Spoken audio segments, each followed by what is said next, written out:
how to put watermarks on your YouTube videos. First, you open your YouTube. After that, you go here, you click here, and then you click YouTube Studio.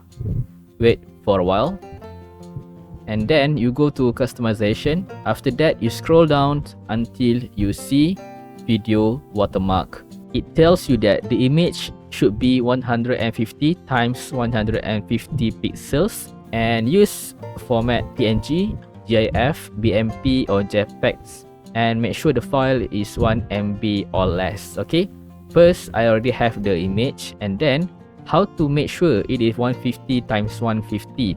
So I open Canva, and then when you open the Canva, you click create design. It will pop up like this, and then you choose custom size. Okay, you click here 150 height and 150.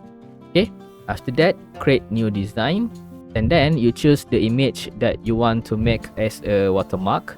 For me, I will choose this one.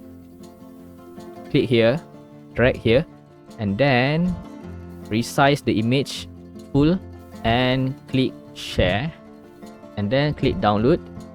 Make sure it is 150 times 150 and the file type is PNG. Okay, then click download.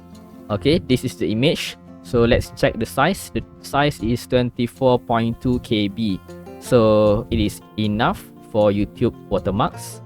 Okay, so you go here, click upload, select the folder that you already park. Okay, this one, click here and click done, and you can choose the display time, end of video, custom start time, or the entire video. So if you're satisfied, you can click publish, and that's it guys. If you found this video helpful, don't forget to subscribe this channel. See you in the next video. Bye.